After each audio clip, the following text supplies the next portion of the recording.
Hello, good evening everyone. कैसे हो आप सब लोग? पढ़ाई कैसी चल रही है? हमारे चैप्टर्स कंप्लीट हो गया है, पिछला वाला जो चैप्टर था वो। तो अगर आपने मैकेनिकल प्रॉपर्टीज़ ऑफ सॉलिड का चैप्टर नहीं चेक करा है तो पहले उसके वीडियोस चेक करना। बहुत ही छोटा सा चैप्टर था, उसके अंदर सिर्फ 3 वीडियोस बने हैं। छोटा सा है, उसके जो न्यूमेरिकल्स है वो भी बहुत ज़्यादा कॉम्प्लिकेटेड नहीं होते हैं। तो आप ट्राई करना उसके न्यूमेरिकल्स करने की। अगर कहीं प्रॉब्लम आती हो तो कहीं प्रॉब्लम आती है तो आप मुझे कमेंट कर सकते हो कि मुझे इस क्वेश्चन में प्रॉब्लम आ रही है, तो मैं आपको सॉल्व करके दे दूँगी वो क्वेश्चन। उसमें कोई प्रॉब्लम नहीं है। और अब हम लोग आज स्टार्ट करने वाले हैं हमारे part second physics, which is class 11th physics का जो पार्ट सेकंड फिजिक्स है उसका chapter second, which is mechanical properties of fluids. अभी तक हमने सॉलिड्स के बारे में बात करा, सॉलिड की क्या प्रॉपर्टीज़ होती है, इलास्टिसिटी होती है, कैसे अफेक्ट करती है बॉडी को, और उसके कितने टाइप्स है, मॉडुलस, यंग्स मॉडुलस हो गया, बल्क मॉडुलस हो गया, शेयर मॉडुलस हो गया। ये सारी चीज़ें हमने डिटेल में पढ़ी, इसका कर्व भी बहुत अच्छे से पढ़ा है। तो सबसे पहले मैं आपको बोलूँगी प्लीज़ जाके वो चेक करना। स्टेप बाय स्टेप वीडियोस देखोगे तो आपको समझने में ज़्यादा इजी रहेगा। और मुझे कमेंट करके बताना आपकी कोचिंग में, स्कूल में, ट्यूशन में, जहाँ पे भी आप फिज़िक्स के लिए पढ़ने चाहते हो तो आपका कितना सिलेबस कवर हो गया है। और हाँ, एक चीज़ और कि मेरा टारगेट वैसे मिड जैन तक जो हमारा सिलेबस है वो कवर करने का है, लेकिन आप लोग मुझे प्लीज़ कमेंट करके बताना है कि आपको कब तक सिलेबस कवर हो जाना चाहिए, मतलब आपके अकॉर्डिंग। बिकॉज अगर मेरा मिड जैन तक है, उसके बाद में मैं वन शॉट वीडियोस डालूंगी, तो अगर आप लोगों को थोड़ा सा पहले चाहिए, थोड़ा सा बाद में चाहिए, तो आप मुझे अकॉर्डिंगली कमेंट कर लेना, तो उसके अकॉर्डिंगली मैं जो भी वीडियोस है वो प्लान करूँगी। एंड फिर आज हम लोग स्टार्ट करते हैं हमारा chapter second, which is mechanical properties of fluids. सबसे पहली चीज़, इससे पहले वाले चैप्टर में हमने जो पढ़ा था वो पढ़े थे सॉलिड्स, ठीक है। और आज हम लोग बात करें क्या, फ्लूइड्स के बारे में, FLUIDS फ्लूइड्स। तो सबसे पहले मैं आपको ये बताऊंगी कि काफ़ी लोगों को पता होगा, नहीं पता है तो अभी बता देती हूँ कि सॉलिड्स क्या है और फ्लूइड्स क्या है। देखो, सॉलिड्स आप पढ़ चुके हो और बेसिक है, सॉलिड आपको पता होगा कि कैसे क्या होता है। मैंने जब पिछला वाला चैप्टर स्टार्ट किया था तो उसकी स्टार्टिंग में भी मैंने आपको ये चीज़ क्लियर करी थी। लेकिन हमने क्या पढ़ा है, हमने सॉलिड पढ़ा है, लिक्विड पढ़ा है, गैस पढ़ा है, हमने 3 टाइप पढ़े। लेकिन जब फ्लूइड्स की बारी आती है ना, तो एक बार को कुछ बच्चे ऐसे हो सकते हैं, मैं सबकी बात नहीं कर रही हूँ, कि उनको नहीं पता है कि यार फ्लूइड्स क्या है। तो बेसिकली फ्लूइड्स के अंदर क्या होता है, लिक्विड प्लस गैसेस, दोनों होती है। इसमें लिक्विड भी होती है और गैसेस भी होती है। इन दोनों के जो कॉम्बिनेशन है, इनको कंबाइंड फॉर्म में जो बोलते हैं ना, वो हम लोग फ्लूइड्स बोलते हैं। और इनको फ्लूइड्स इसलिए बोलते हैं बिकॉज ये दोनों की दोनों जो है मटेरियल से दोनों के दोनों क्या कर सकते हैं, फ्लो कर सकते हैं। देखो, लिक्विड भी फ्लो कर सकती है, गैस भी फ्लो कर सकती है, लेकिन क्या सॉलिड फ्लो कर सकता है? नहीं, सॉलिड फ्लो नहीं कर सकता। वो अपने आप एक जगह से दूसरी जगह पे ट्रांसफ़र नहीं हो सकता। लेकिन लिक्विड और गैस हो सकती है, अगर किसी टाइप का टेम्परेचर डिफरेंस है या किसी टाइप का एनर्जी डिफरेंस है, तो वो एक जगह से दूसरी जगह पे फ्लो कर सकते हैं।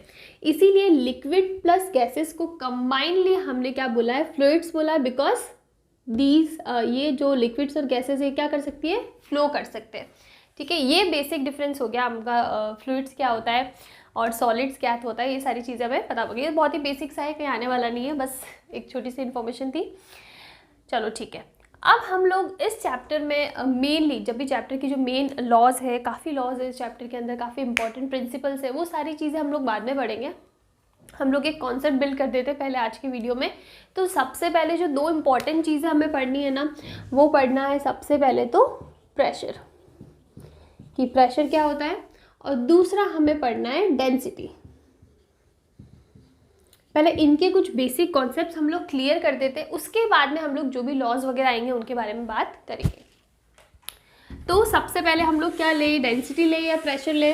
हम लोग आपके एनसीईआरटी सिलेबस या जो भी आपका सीबीएसई का सिलेबस है उसके अकॉर्डिंग चलते हैं। और सबसे पहले हम लोग बात करते हैं प्रेशर की।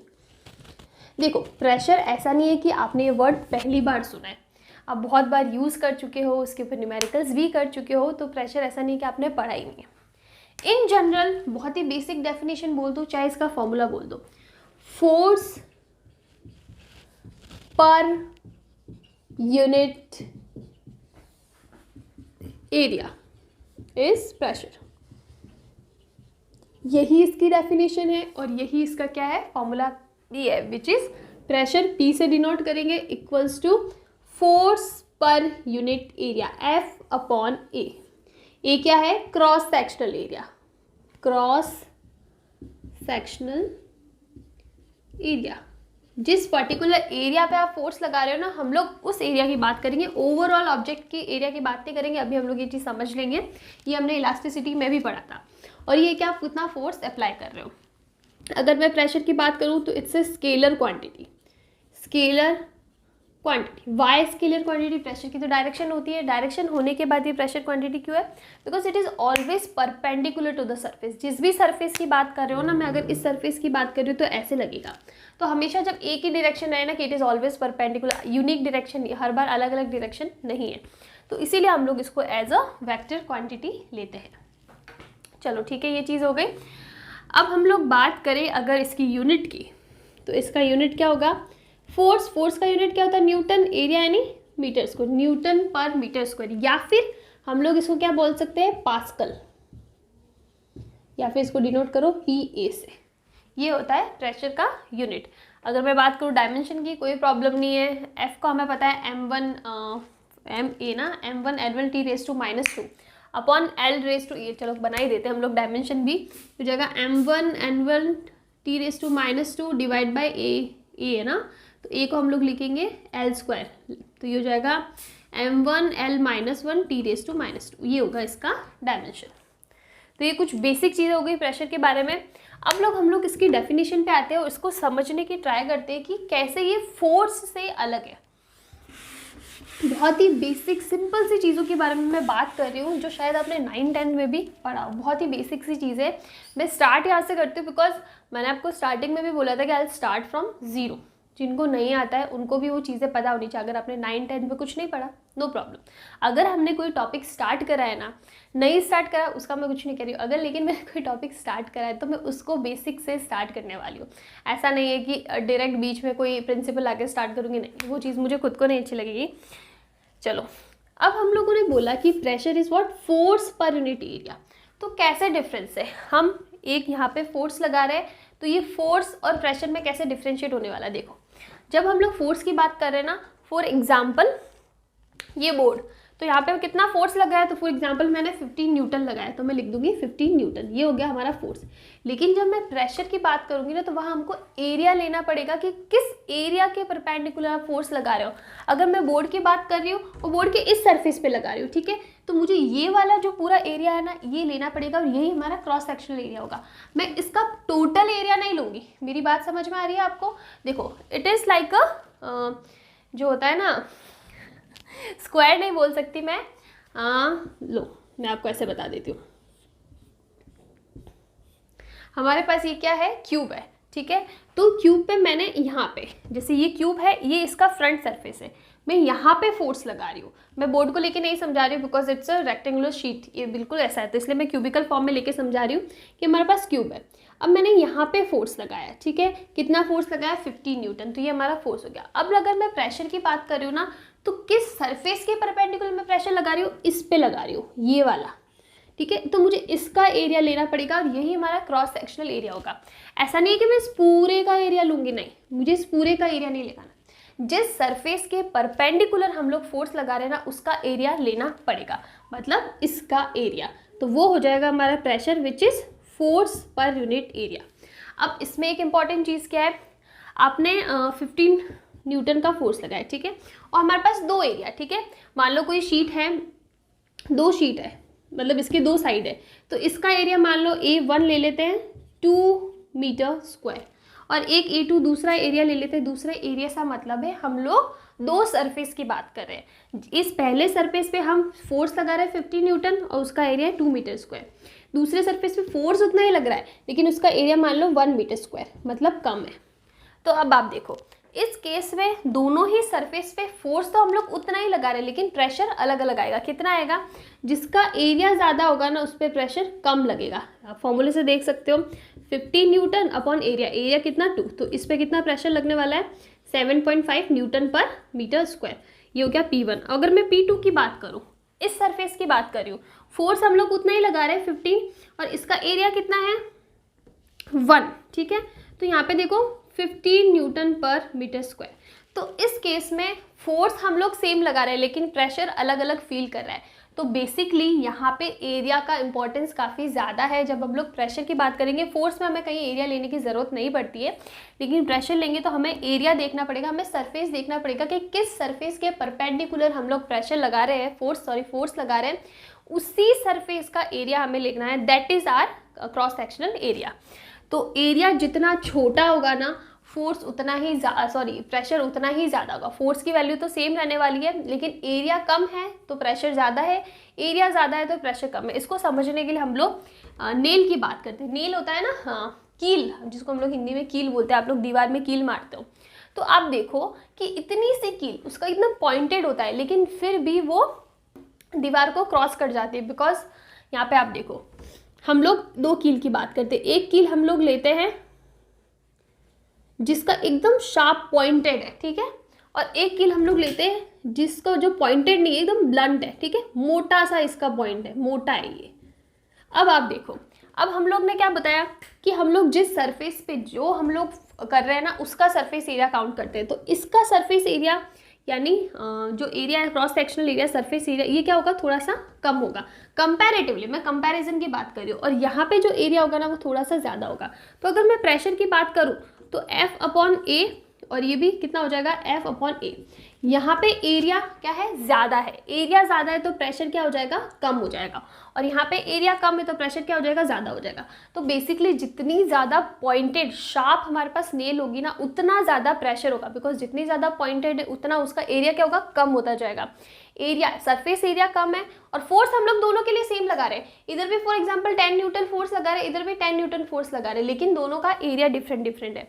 तो जितनी ज़्यादा शार्प पॉइंटेड नेल हमारे पास होगी, उसका एरिया, सरफेस एरिया उतना ही छोटा होगा।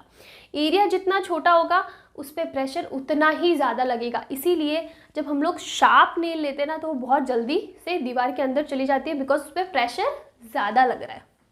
एक और रीज़न हम लोग ले सकते हैं कि आपके एनसीईआरटी बुक में भी दिया हुआ है कि इन जनरल, जैसे कि आप किसी जंगल वगैरह में गए हो, किसी जू वगैरह में गए हो, तो वहाँ पे देखो, वहाँ पे अगर कोई हाथी अगर किसी इंसान पे फॉर एग्जांपल कोई गिर गया, कुछ एक्सीडेंट हो गया, और किसी भी आदमी के ऊपर, इंसान के ऊपर हाथी अगर अपना पैर रख देना, अगर मान लो उसके चेस्ट पे रख रहा है, तो उसके जितने भी लंग्स हैं ना, वो सारे के सारे क्रैक कर जाएंगे, कुछ बचेगा ही नहीं बेसिकली उसके अंदर होगा, बिकॉज वेट इतना ज़्यादा।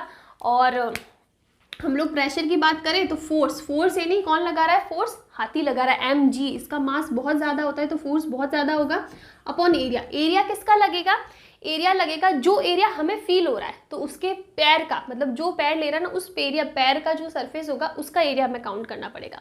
लेकिन इसके जस्ट अपोजिट आप केस देखो कि जब आप लोग सर्कस में जाते हो, तो वहाँ पे सेम चीज़ होती है कि कोई भी जोकर का रोल जो भी प्ले कर रहा है, वो उसके ऊपर हाथी पैर रखता है। सेम ये काफ़ी देखा होगा आपने बचपन में, नहीं तो अभी कभी जाके देख लेना, ये होता ही होता है, ये वाला आपको एक्सपेरिमेंट वहाँ पे देखने को मिल जाएगा। तो जब वहाँ पे कोई हाथी सर्कस में जब कोई हाथी किसी भी जोकर के ऊपर पैर रखता है, तो उसके लंग्स को कुछ नहीं होता है। द रीज़न इज़ जो जोकर होता है ना, वो अपने ऊपर एक वुडन शीट लेके होता है, उसके ऊपर एक वुडन शीट रखी हुई होती है, उसके ऊपर हाथी पैर रखता है। तो उससे क्या होगा, हम पे जो प्रेशर लग रहा है ना, वो हाथी के पैर की वजह से ले रहा है, लेकिन जो सरफेस एरिया है ना, वो किसका होगा, वुडन शीट का होगा। अब वो सरफेस एरिया हाथी के पैर का नहीं होगा। और आप देखो, हाथी के पैर का सरफेस एरिया तो कम होगा, और वुडन शीट हमने हमारी हाइट के इक्वल लिया, थोड़ी सी लिया, हाफ हाइट की भी लिए, तो एरिया तो उसका ज़्यादा होगा।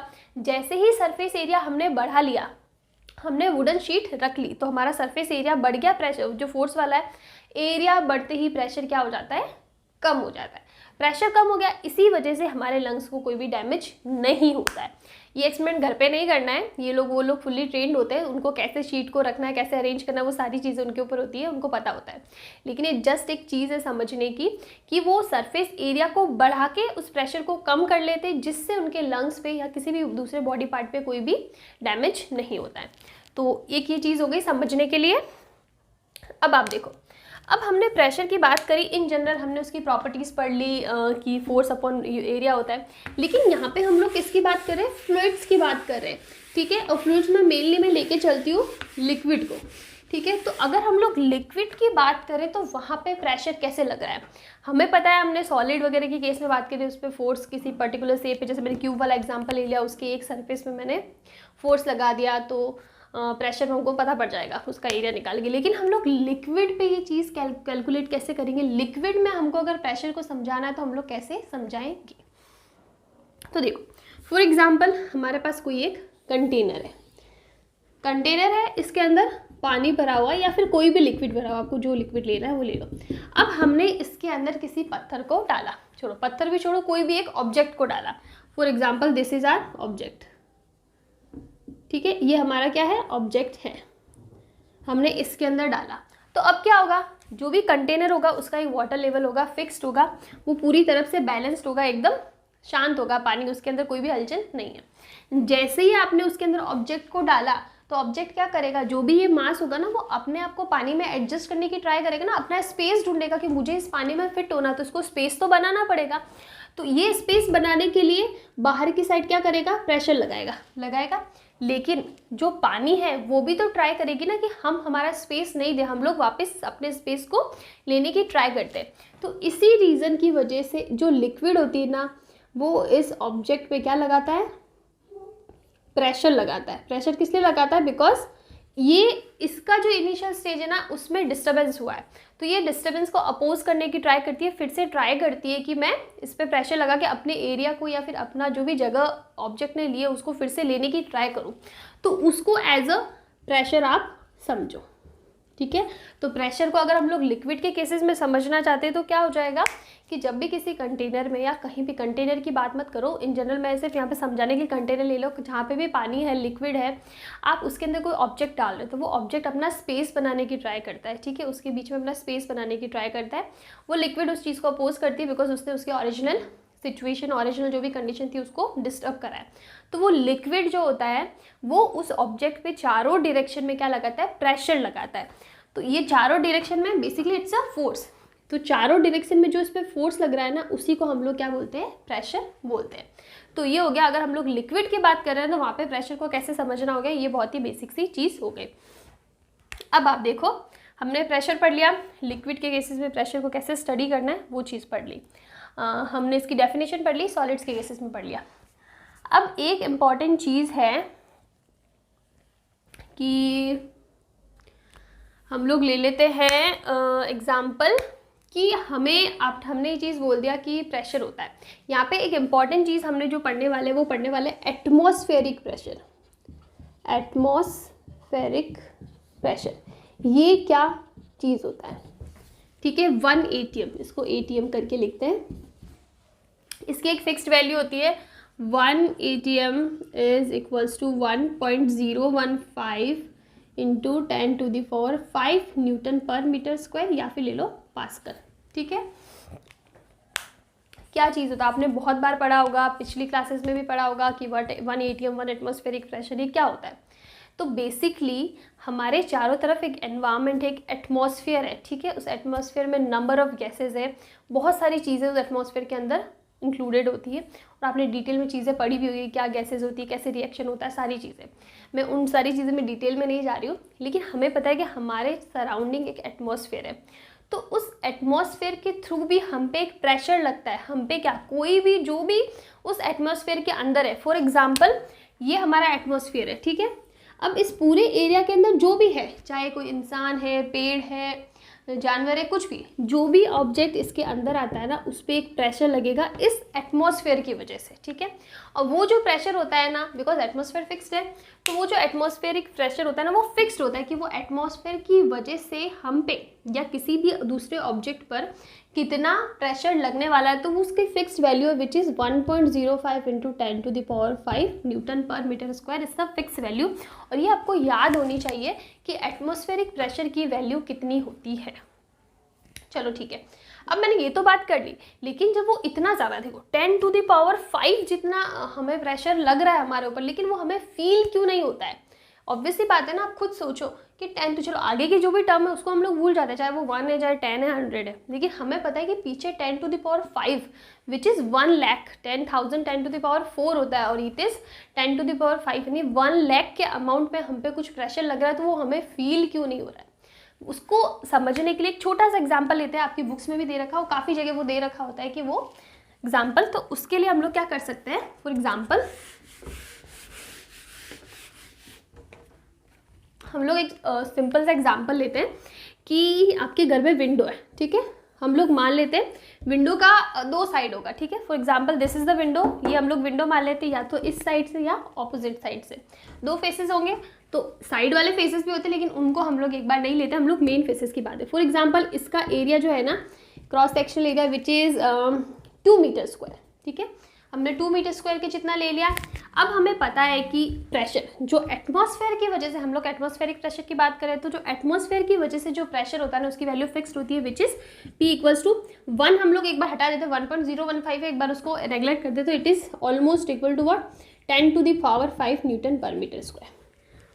तो अगर मैं इस पर्टिकुलर एरिया पे, प्रेशर तो फिक्स्ड है, ठीक है, फोर्स कितना लग रहा है वो हमें निकालना है। तो हमारे पास फॉर्मूला क्या है, pressure is force upon area. तो अगर मैं फोर्स की बात करूँ तो it will be pressure multiply by area होगा।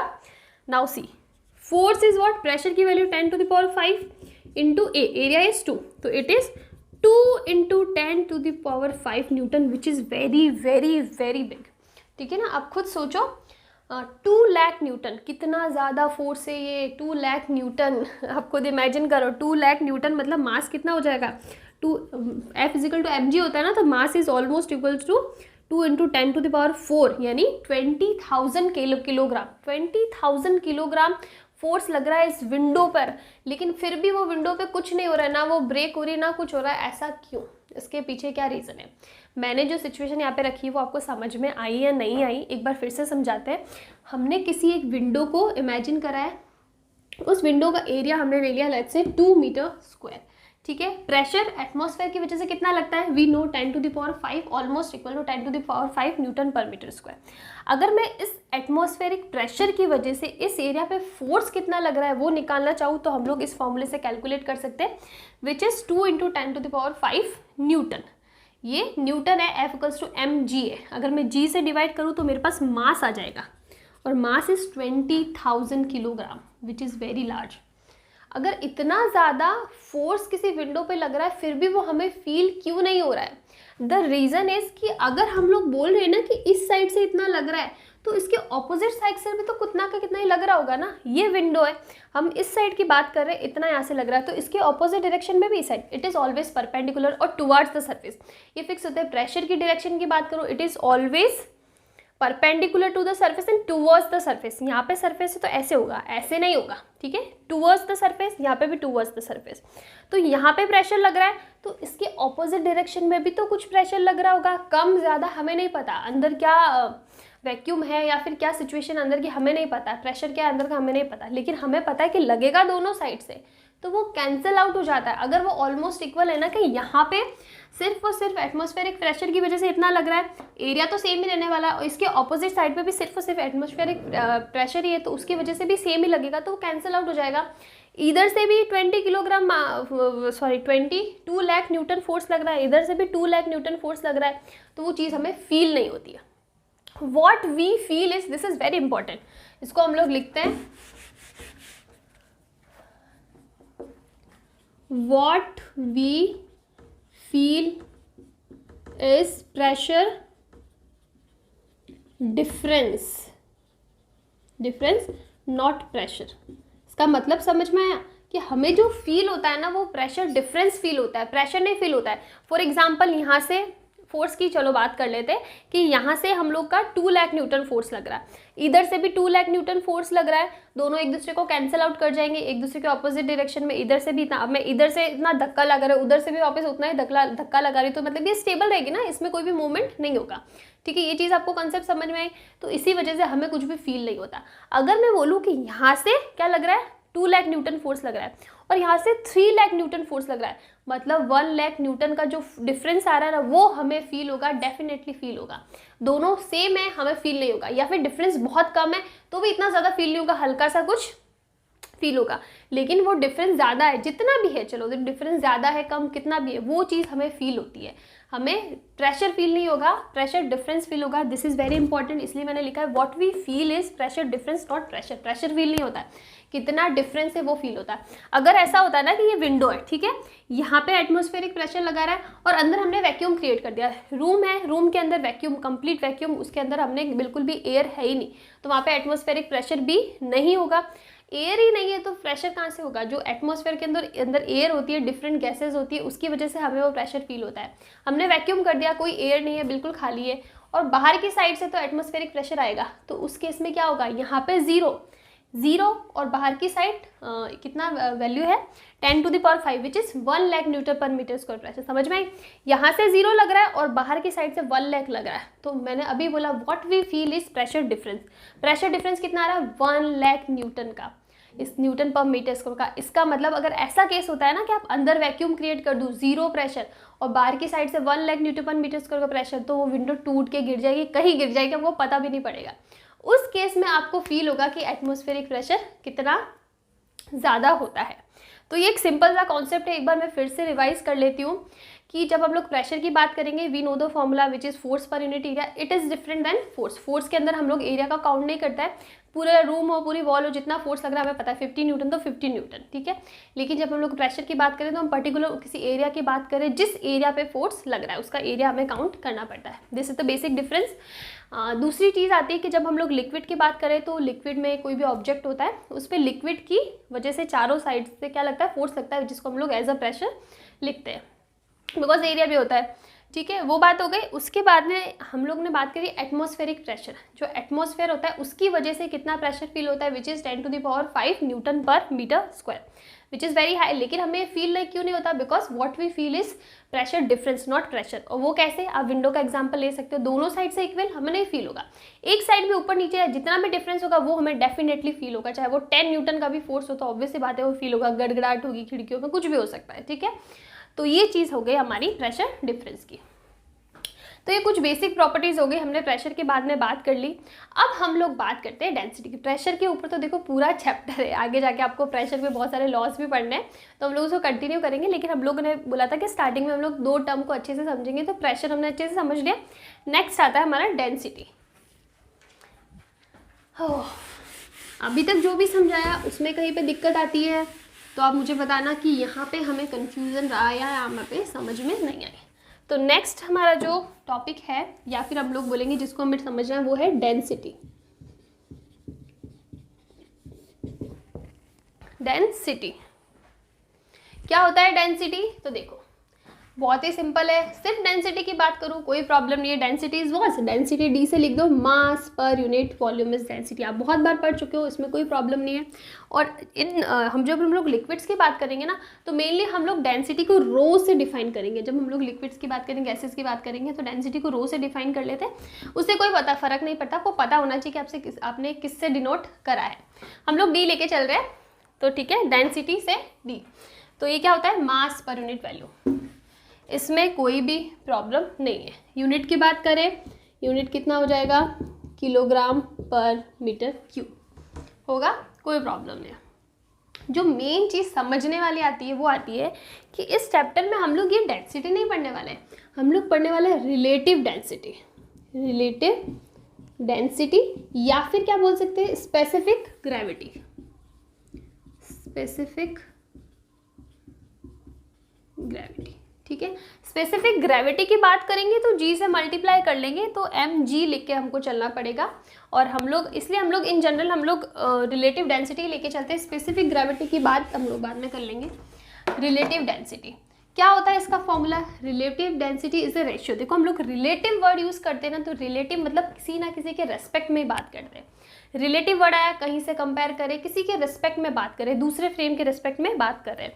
तो यहाँ पे हमने रिलेटिव डेंसिटी बात करी, इसका मतलब 2 टर्म्स आने वाली है, 2 सिस्टम आने वाले हैं। तो relative density is the ratio of density of the object. जिस भी मटीरियल की हम लोग बात कर रहे हैं ना, जिस भी लिक्विड की बात करें, ऑब्जेक्ट का मतलब ऐसा नहीं है कि पर्टिकुलर मैं सॉलिड की बात करें, मतलब जिस भी, फॉर एग्जांपल हम लोग मर्क्यूरी की बात करें, ऑयल की बात करें, तो जिस ऑब्जेक्ट की हमें निकालना है, जिस लिक्विड की हमें निकालना है, वो density of the object divided by density of water.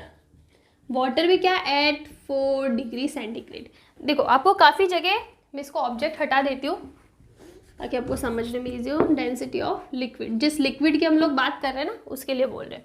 Density of the liquid divided by density of water at 4 degree centigrade. काफ़ी जगह आपको सिर्फ डेंसिटी ऑफ वाटर ही मिलेगा, लेकिन डेंसिटी ऑफ वाटर डिफाइंड नहीं होती है। डेंसिटी ऑफ वाटर है 4 डिग्री सेंटीग्रेड। ये हमने इसलिए लिखा बिकॉज इसकी हमें वैल्यू पता होती है। 4 डिग्री सेंटीग्रेड पे डेंसिटी कितनी होगी उसकी वैल्यू हमें पता होती है, इसलिए ये मोर एक्यूरेट डेफिनेशन है। अगर विदाउट 4 डिग्री भी कहीं लिखा वो भी सही है, लेकिन ये ज़्यादा एक्यूरेट है। तो रिलेटिव डेंसिटी इज व्हाट, किसी भी लिक्विड की डेंसिटी निकालनी है तो density of that liquid divided by density of water at 4 degree centigrade. ये एक फिक्स्ड वैल्यू, इसकी वैल्यू हमें पता होती है। वो कुछ वैल्यूज़ मैं लिख देती हूँ। For example density of water की बात करूँ मैं, ठीक है, जो 4 डिग्री सेंटीग्रेड की ही बात कर रही हूँ, ये होती है 1000 किलोग्राम पर मीटर क्यूब, या फिर क्या लिख सकते हो 10 to the power cube kilogram per metre cube. ये डेंसिटी होती है फिक्स्ड वैल्यू, इसमें कोई चेंजेस नहीं होगा। अब हम लोग बात करते हैं डेंसिटी ऑफ आइस की, तो ये वैल्यू होती है 900, थोड़ी सी कम होती है वाटर से, 900 किलोग्राम पर मीटर क्यूब। ठीक है, हम लोग बात करते हैं डेंसिटी ऑफ एयर की, तो ये होती है 1 पॉइंट समथिंग होती है, 1 पॉइंट समथिंग, मुझे भी एग्जैक्टली याद नहीं है, 1.03 ऐसा कुछ होता है, 1 point something kilogram per metre cube ये होती है, इसलिए हम लोग इसको 1 लेकर ही चलते हैं। और एक होती है density of mercury. Density of mercury होती है 13.6 into 10 to the power 3 kilogram per metre cube. तो बेसिकली सबसे ज़्यादा जो डेंसिटी है वो किसकी आ रही है, मर्क्यूरी की आ रही है। इन चारों टर्म्स में बात करूँ तो सबसे ज़्यादा कितनी आ रही है, मर्क्यूरी की, which is 13.6 into 10 to the power cube. ये 1 into 10 to the power cube है। आइस की थोड़ी सी कम होती है 900, एयर की होती है 1 पॉइंट समथिंग, मैं आपको बता दूंगी कितना होता है, 1 पॉइंट समथिंग होता है, इसको 1 लेकर ही चलते हैं। ठीक है, तो ये हमारे पास कुछ डेंसिटी की वैल्यू आ गई। हम लोग रिलेटिव डेंसिटी में डेंसिटी ऑफ वाटर लेकर ही चलेंगे एट 4 डिग्री सेंटीग्रेड, जिसकी वैल्यू होती है 1000 किलोग्राम पर मीटर क्यूब। ये कुछ वैल्यूज़ होती है। अब हम लोग बात करते हैं डिपेंडेंसी की जो डेंसिटी है ये टेम्परेचर एंड प्रेशर पे कैसे डिपेंड होती है, ये जानना ज़रूरी है। इस टाइप का जो क्वेश्चन है ना वो आपको स्टेटमेंट में दे सकते हैं, इनके बीच में ग्राफ पूछ सकते हैं कि कैसे डिपेंड करता है। और मोस्टली स्टेटमेंट आ सकता है कि अगर हम लोगों ने for example if temperature of कोई भी लिक्विड दिया इंक्रीजेज, या if increase the temperature of this liquid then what will be the effect on density, या फिर अगर हम लोग प्रेशर इंक्रीज करते हैं तो डेंसिटी में क्या चेंज आने वाला है। इस टाइप के क्वेश्चन आ सकते हैं। सबसे पहले हम लोग टेम्परेचर की बात करते हैं। देखो फॉर एग्जांपल हमने ले लिया टेम्परेचर को इंक्रीज कर लिया, टेम्परेचर बढ़ा दिया। अब देखो हमारे पास जो डेंसिटी का फॉर्मूला है वो क्या है, m/v। टेम्परेचर प्रेशर कुछ भी ले लो, बढ़ाओ कम करो कुछ भी करो, लेकिन मास तो क्या रहने वाला, कांस्टेंट रहने वाला। मैंने 1 किलोग्राम कुछ भी लिया है या 1 लीटर लिक्विड लिया है, अब उसमें टेम्परेचर कम करो ज़्यादा करो कैसे भी ऊपर करो नीचे करो, हमारा मास कांस्टेंट रहने वाला है। मास में कोई भी चेंज नहीं आना है। वो 1 लीटर है तो 1 लीटर ही रहेगा। तो इसका मतलब मास इज कांस्टेंट, मास में कोई चेंज नहीं आएगा, मास कांस्टेंट है। तो इसका मतलब दूसरा जो चेंज आने वाला है किस में आने वाला है, वॉल्यूम। जब हम लोग टेम्परेचर को बढ़ा रहे हैं ना, इसका मतलब एनर्जी दे रहे हैं। तो जो मॉलिक्यूल्स होंगे ना, हम लोग अगर लिक्विड की बात करें तो लिक्विड, अदरवाइज गैस की बात करें तो गैस के लिए बोलेंगे, जो भी मॉलिक्यूल्स उनको एनर्जी मिलती है। ठीक है, एनर्जी मिलती है, वो एनर्जी को कहीं ना कहीं यूज़ करते हैं। तो बेसिकली हम ये कहना चाहते हैं कि जब हम लोग टेम्परेचर को इंक्रीज़ करते हैं ना तो वॉल्यूम भी क्या होता है, इंक्रीज़ होता है। वॉल्यूम इंक्रीजेज, वॉल्यूम के क्या हुआ, इंक्रीज हुआ। अब आप देखो प्रेशर पे हम लोग बाद में बात करेंगे, पहले इतना ही लेते हैं। हमने डेंसिटी की वैल्यू निकालनी है, मास कांस्टेंट है और वॉल्यूम को हमने क्या कर दिया, बढ़ा दिया। मतलब टेम्परेचर बढ़ाया तो वॉल्यूम भी बढ़ाया। अगर ये नीचे वाली टर्म बढ़ रही है तो ओवरऑल टर्म तो क्या होने वाली है, कम होने वाली है। इसका मतलब अगर टेम्परेचर इंक्रीज होता है ना तो डेंसिटी क्या होती है, डिक्रीज होती है। Density decreases, this is very very important. ठीक है, तो इसका मतलब है कि density is inversely proportional to temperature, हम लोग कह सकते हैं ऐसा, बिकॉज हम लोग टेम्परेचर को बढ़ाते हैं तो डेंसिटी कम होती है, टेम्परेचर को कम करते हैं तो डेंसिटी बढ़ाते हैं। इस रिलेशन को हम लोग ऐसे भी लिख सकते हैं कि किसी टेम्परेचर पे, ये T टेम्परेचर को शो कर रहा है, जो डेंसिटी होती है ना 1 minus gamma delta T. Minus लिखा है बिकॉज रिड्यूस हो रही है, इन्वर्सली प्रोपोर्शनल है, इसलिए हमने क्या लिखा, माइनस। ये रिलेशन हमने पढ़ा है एरिया के लिए, वॉल्यूम के लिए, पिछले चैप्टर में हमने पढ़ा है। ठीक है, तो ये डिपेंडेंसी होती है, this is the coefficient, temperature competition. ये जो गामा लिया है ना हमने, ये क्या होता है, टेम्परेचर कॉफिशिएंट। अब हम लोग डिटेल में नहीं जाते हैं कि ये रिलेशन कैसे आया है, लेकिन एक सिंपल सा रिलेशन है जो हमने इलास्टिसिटी वाले चैप्टर में पढ़ा था, ठीक है, लेंथ के लिए पढ़ा था, तो उसी से रिलेटेड है कि जब हम लोग डेंसिटी की बात करेंगे और इन्वर्सली प्रोपोर्शनल है, इसलिए यहाँ पे क्या है, माइनस साइन है। dt यानी किसी टेम्परेचर पर जो हम लोग निकालना चाहते हैं, जिस टेम्परेचर पे, उस टेम्परेचर पे डेंसिटी do, इसका मतलब इनिशियल डेंसिटी आपने जितनी भी ली उतने इनिशियल टेम्परेचर जिस पे लिया है वो 1 माइनस गामा डेल्टा डी, जो टेम्परेचर डिफरेंस जितना आपने टेम्परेचर में चेंज करा है वो, और ये गामा है टेम्परेचर कॉफिशिएंट है, इट्स अ कांस्टेंट, तो आपको वैल्यू गिवन होगी क्वेश्चन में। तो इस रिलेशन से भी आप शो कर सकते हैं। तो basically when we increase the temperature density reduces, density decreases, ठीक है, ये रिलेशन हो गया। अब हम लोग बात करते हैं प्रेशर की, ठीक है, प्रेशर की बात करते हैं। अब आप देखो मास, इसमें भी मैंने आपको बताया मास में कोई चेंज नहीं आएगा, मास कांस्टेंट। प्रेशर को हम लोग क्या कर लेते हैं, प्रेशर को बढ़ा देते हैं, प्रेशर इंक्रीज, प्रेशर बढ़ा दिया। अब देखो जो चेंज आएगा वो वॉल्यूम में आएगा। अब आप देखो मेरे पास एक कंटेनर है, ठीक है, हमने पिस्टन पढ़ा होगा, ठीक है, कुछ ऐसा, फॉर एग्जाम्पल ये हमारे पास लिक्विड है। अब यहाँ पे मैंने क्या लगा दी, पिस्टन लगा दी, पिस्टन मतलब फोर्स लगा दी, इसमें प्रेशर बढ़ा रही हूँ। प्रेशर बढ़ाने से क्या होगा, कहीं ना कहीं थोड़ा चेंज आएगा इसके वॉल्यूम में, और जो मॉलिक्यूल्स है ना वो और पास में आने की ट्राई करेंगे, और क्या हो जाएगा, बहुत ज़्यादा चेंज नहीं होगा, ऐसे नहीं बोलूँगी वो बहुत ही वॉल्यूम एकदम आधा ही हो गया, नहीं, लेकिन जितना वो यहाँ से प्रेशर लगा रहे हैं उसके ऊपर डिपेंड करता है। तो थोड़ा सा इसके वॉल्यूम में क्या होती है, कमी आती है, थोड़ा सा इसका वॉल्यूम क्या होता है, डिक्रीज होता है। आप खुद सोचो ना, आप किसी चीज़ को पुश कर रहे हो तो पुश करने पे वो दबेगी ना, वो कम होती है। तो उसी चीज़ से हम लोग समझ रहे हैं कि जब हम लोग को प्रेशर बढ़ाते हैं ना तो वॉल्यूम क्या होता है, डिक्रीज होता है, वॉल्यूम डिक्रीजेस। वॉल्यूम डिक्रीज हुआ यानी नीचे वाली टर्म कम हुई, नीचे वाली टर्म कम हुई तो ओवरऑल वाली टर्म क्या होगी, बढ़ेगी ना। वॉल्यूम को कम कर दिया तो हमारा डेंसिटी क्या होगी, इंक्रीज होगी। तो प्रेशर बढ़ाने पे डेंसिटी इंक्रीजेस, ठीक है। ये चीज़, अब इस रिलेशन को हम लोग ऐसे इसको रिलेशन को नहीं लिखते, चलो वो ज़्यादा कॉम्प्लिकेटेड हो जाएगा, लेकिन आपको ये चीज़ याद रखनी है कि प्रेशर को बढ़ाएंगे वॉल्यूम कम रहेगा, मास कांस्टेंट रहता है, वॉल्यूम कम हो रहा है तो डेंसिटी क्या होगी, बढ़ेगी। तो बेसिकली प्रेशर इज डेंसिटी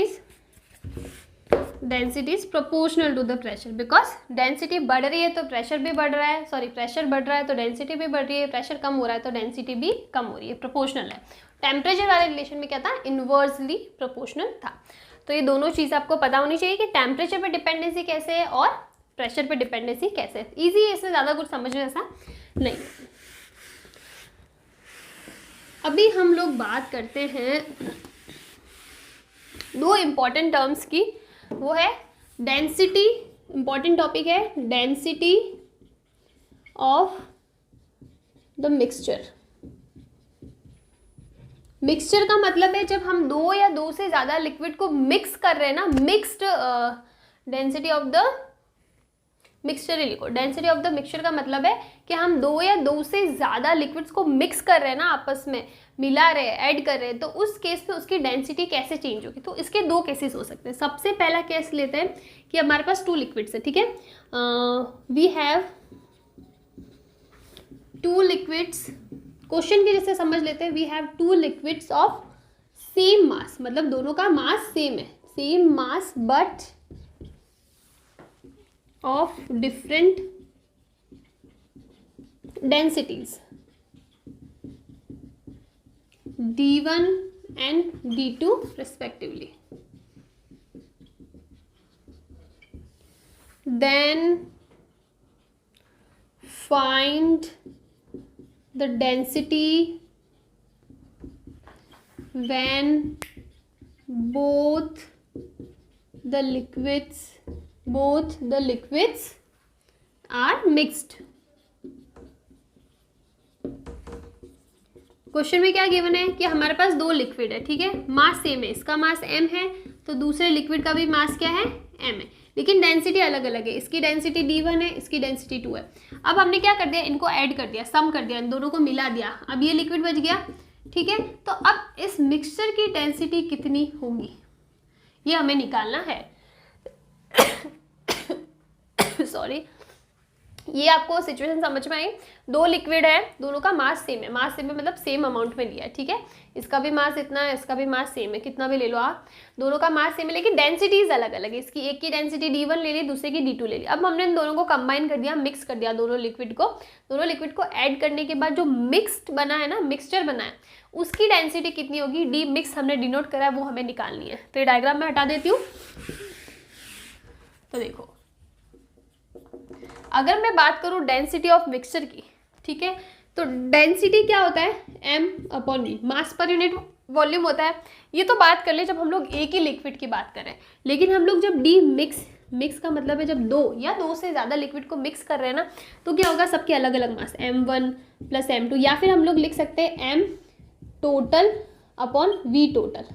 मतलब अगर हमने ज़्यादा लिक्विड लिया, इसको नीचे लिखते हैं, ज़्यादा सही रहेगा। जब भी हम लोग मिक्सचर की बात करेंगे तो हो जाएगा m total upon v total, मतलब जितने भी लिक्विड लिए 2 3 4 5 सबका total mass upon total volume. या फिर क्या लिख सकती हूँ, m1 + m2 + m3 प्लस जितने भी नंबर ऑफ लिक्विड्स है, v1 + v2 + v3, जितने भी लिक्विड्स है। ये हो जाएगा हमारा क्या, मिक्सचर का डेंसिटी कैसे होगी, total mass upon total volume, और जितने भी नंबर ऑफ लिक्विड्स है उनके सबका मास को सम करना है, डिवाइडेड बाय दोनों सबके वॉल्यूम को सम करना है। ये फॉर्मूला है हमारे पास। इसी फॉर्मूले को हम लोग यूज़ करते हैं यहाँ पे। तो यहाँ पे हमारे पास कितने लिक्विड है, 2 है, तो हमारा डी मिक्स कितना होगा, डी मिक्स ही निकालना है। 2 लिक्विड है तो m1 + m2 divided by v1 + v2। अब देखो, क्वेश्चन में हमें पूछा है, कहीं पे भी वॉल्यूम का कुछ नहीं बोला है, मतलब वॉल्यूम वाली टर्म क्वेश्चन में नहीं आनी चाहिए।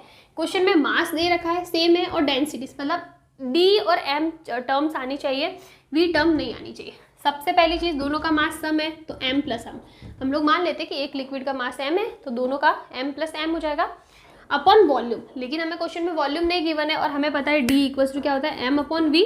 तो वॉल्यूम निकाले तो m/d हो जाएगा। तो हमें इस वॉल्यूम को डेंसिटी वाली टर्म में चेंज करना पड़ेगा, बिकॉज क्वेश्चन में हमें डेंसिटी गिवन है।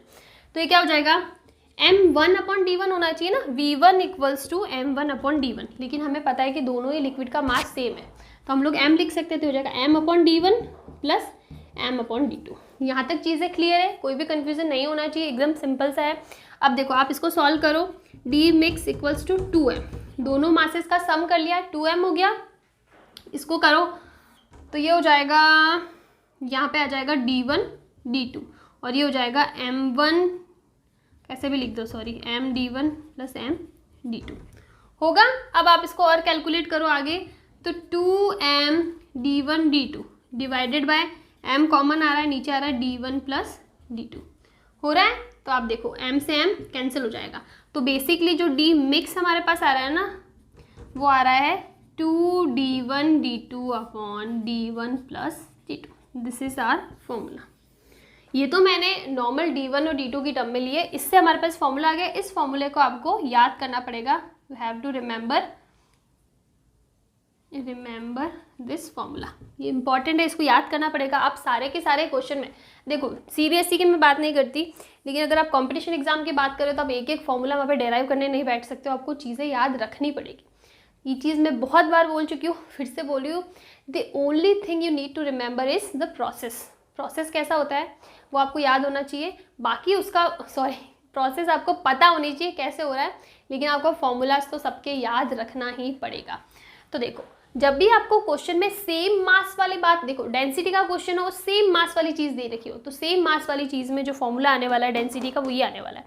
ये 2 टर्म का है, 3 टर्म का है, तो क्या प्रॉब्लम है, 3d1 d2 d3 हो जाएगा, और ये हो जाएगा d1 d2 + d2 d3 + d1 d3। इस टाइप से फॉर्मूला हो जाएगा। ये चीज़ आप पहले भी पढ़ चुके हो, जब हमने चैप्टर 2 स्टार्ट किया था ना, उसमें हमने ये चीज़ पढ़ी थी। वहाँ पे स्पीड निकाली थी हमने, वेलोसिटी निकाली थी, तो ये चीज़ आपको पता होनी चाहिए। ये फॉर्मूला हमारे पास है। अब इसी का हम लोग एक सेकंड केस लेते हैं। सेकंड केस क्या है,